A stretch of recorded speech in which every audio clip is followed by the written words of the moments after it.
स्वामी जी, कुछ मुमुक्षुओं ने, जिज्ञासुओं ने और गहन साधना करने वालों ने मेरे को फोन पे बताया कि स्वामी जी के साथ आप स्टूडियो में प्रश्नोत्तरी करेंगे, तो आप थोड़ा गहन प्रश्न कीजिए ताकि हमारी साधना प्रखर हो जाए। तो ये सारा एपिसोड जो है मैं गहनता की और उन मुमुक्षुओं, जिज्ञासुओं की और साधना जो है और आगे बढ़े, उस दृष्टि से कुछ प्रश्न करना चाहता हूँ। स्वामी जी, जैसा आप बताते हैं कि मोक्ष मार्ग के अंदर जो सबसे बड़ी फैक्टर्स जो काम करने वाले हैं वो ज्ञान दर्शन है, क्योंकि आत्मा की जो परिभाषा है वो है उपयोग लक्षणों जीवन, यानी कि उपयोग को ही आत्मा कहते हैं, उपयोग को ज्ञान दर्शन कहा जाता है। तो कुल मिलाकर की एपिसोड मेरा पूरा प्रश्न ज्ञान दर्शन के इर्द गिर्द घूमेगा। स्वामी जी, ज्ञान क्या होता है, दर्शन क्या होता है, और ये किस तरीके से हमारे मोक्ष मार्ग के अंदर सहायक होते हैं, और ये मिथ्या कैसे होते हैं, सम्यक कैसे होते हैं, इसकी एप्लीकेशन कैसे होती है, कृपया थोड़ा खोल करके बताइए, ताकि कि जो गहन चिंतक है, गहन साधक है, वो मुक्ति की ओर प्रयाण करे और अपने भावों की लिमिट को कम करे। कृपया बताइए। प्रश्न के लिए धन्यवाद। सबसे पहली बात यह है, मूलतः ज्ञान शब्द आत्मा को ही लागू होता है। आत्मा नहीं है तो ज्ञान है ही नहीं, किसी भी प्रकार का। मगर आत्मा में जो ज्ञान है वो स्वाभाविक ज्ञान है, शाश्वत ज्ञान है। शाश्वत ज्ञान का मतलब वो शब्दों और क्रिया वाला ज्ञान नहीं है।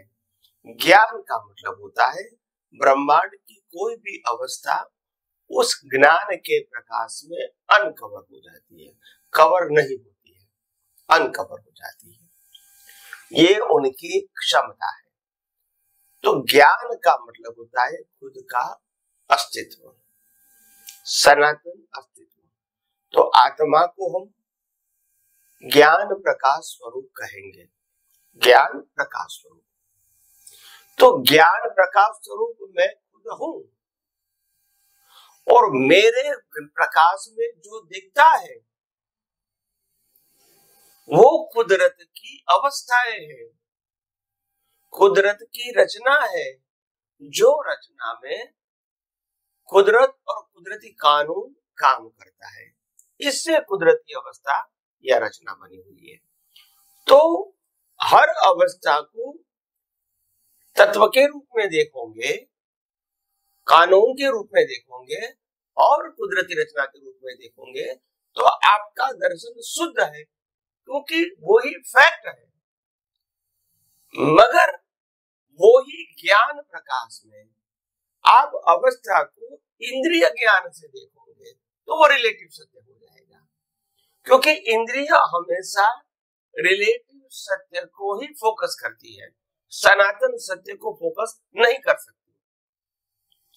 तो इसीलिए इंद्रियों के माध्यम से प्राप्त हुआ ज्ञान है, चाहे कान से, आंख से, नाक से, जीभ से या स्पर्श से, ये सब अवस्था का ज्ञान है। और अवस्था के ज्ञान को ही ज्ञान मानना, इसका नाम है मिथ्या ज्ञान। और अवस्था के ज्ञान को कुदरती रचना मानना, यह है सम्यक ज्ञान। तो सम्यक ज्ञान का मतलब जिसका है उसका बताओ, मेरा नहीं है। मेरे ज्ञान प्रकाश में खुला हुआ है मगर मेरा नहीं है। वैसे ये शरीर भी मैं हूं, ये मिथ्या ज्ञान है। मैं आत्मा के अलावा कुछ भी नहीं हूं, मगर क्योंकि दिखता है, क्योंकि लाइफ से जुड़ा हुआ है, तो लगता है कि मैं शरीर हूं, मैं नामधारी हूं। ये मिथ्या ज्ञान है। मगर मिथ्या दर्शन क्या है? वो शरीर के माध्यम से जो कुछ भी दिखता है, जो कुछ भी समझ में आता है, जो कुछ भी अनुभव में आता है, शरीर के माध्यम से, इंद्रियों के माध्यम से, ये सब रिलेटिव ज्ञान है। वो रिलेटिव ज्ञान वो अवस्था है। मगर जो अवस्था है वो अवस्था हमेशा क्या होती है? टेम्पररी। और टेम्पररी क्यों है? क्योंकि वो कुदरत की है। कुदरत ने अवस्था क्यों दिया है? कर्म फल स्वरूप। तो कहने का मतलब है ये सभी प्रकार की जो अवस्था है वो कुदरती बनाता है, चाहे शरीर और शरीर की अवस्था है, और चाहे 5 ज्ञानेंद्रियों से अनुभव में आती और सारी अवस्थाएं, उसमें ह्यूमन की भी हो सकती है, एनिमल की भी हो सकती है, और नेचुरल भी हो सकती है। ये सब कुदरती रचना है। तो अवस्थाओं को कुदरती रचना देखना वो सनातन ज्ञान है, वो सम्यक ज्ञान है। और अवस्थाओं के रिलेटिव सत्य के फॉर्म में देखना ये मिथ्या ज्ञान है।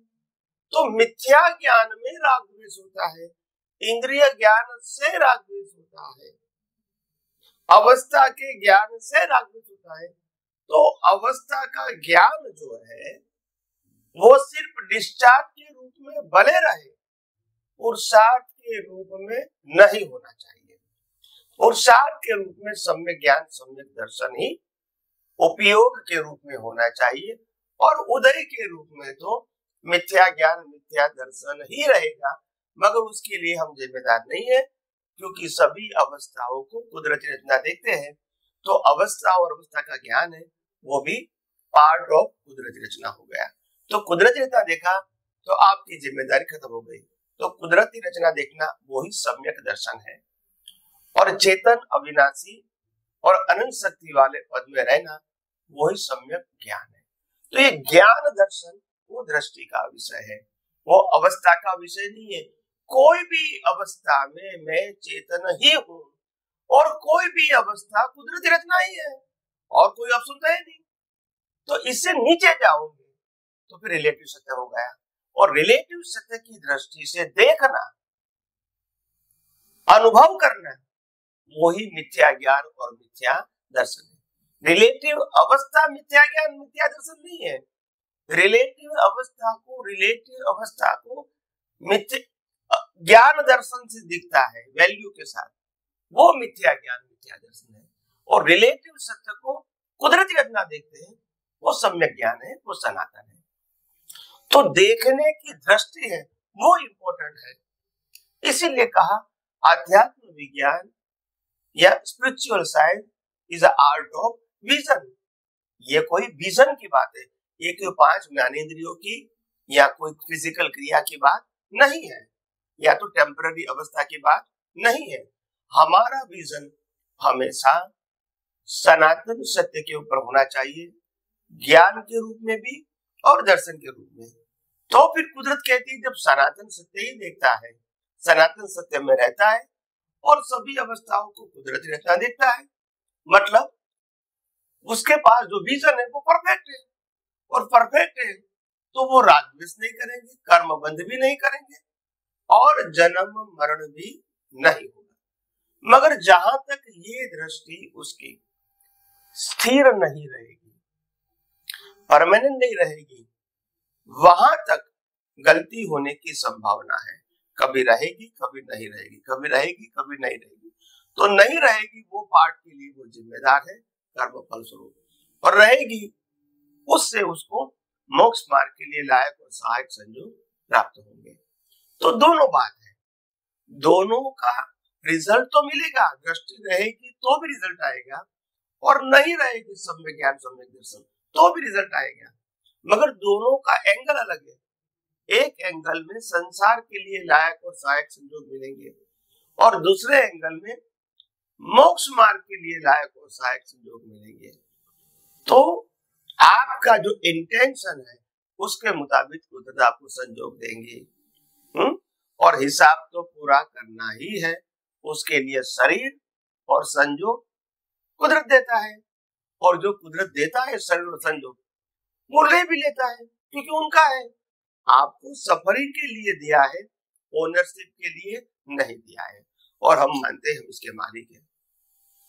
तो बहुत बड़ा विज्ञान है, जितना समझ में आएगा इतना मालूम होगा कि दुनिया में मैं चेतन के अलावा कुछ भी न मेरा था, न मेरा है, न मेरा रहेगा, न किसी कोई मेरे को रिलेटिव सत्य देंगे या ले लेंगे।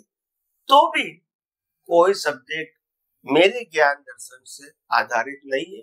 ये सब अवस्थाएं हैं और कुदरती रचनाएं, तो उसमें राग द्वेष करने की कोई आवश्यकता नहीं है। अगर हमारे विजन में सनातन ज्ञान दर्शन की दृष्टि है तो आइए हम और भी ये विज्ञान को आगे समझने की कोशिश करेंगे। स्वामी जी, हम महात्मा गण, जिज्ञासु और जो चिंतन करने वाले हैं, उन लोगों ने भली भांति आपकी अनुभव वाणी से ये बात हमारे हृदयंगम हुई कि अगर मैं शुद्ध आत्मा हूँ, इस चिंतन के साथ में अगर आप कार्य करते हो और केंद्र में उसको रखते हो, तो सम्यक ज्ञान, सम्यक दर्शन की एप्लीकेशन होती रहेगी। अपने अस्तित्व में रहना सम्यक ज्ञान है। और जो ये पूरी सृष्टि चलती है, जिससे ये शरीर चलता है, उसको कुदरती रचना मानते हो, तो ये सम्यक दर्शन है। लेकिन क्योंकि हमारा भुगतान भी साथ चल रहा है, तो सहज गलती होना संभव है, क्योंकि उसका भी फोर्स होता है, वो भी मायने रखती है। यानी हम जब देहाध्यास के अंदर चले जाते हैं, तो विद्या ज्ञान, विद्या दर्शन की एप्लीकेशन हो जाती है। उसके लिए हम जिम्मेवार होते हैं। और हमारा जब सम्यक ज्ञान, सम्यक दर्शन पुष्ट होता रहेगा, तो मोक्ष के लायक और सहायक हम आगे से आगे बढ़ते रहेंगे। स्वामी जी, बहुत बहुत धन्यवाद, कृतज्ञता।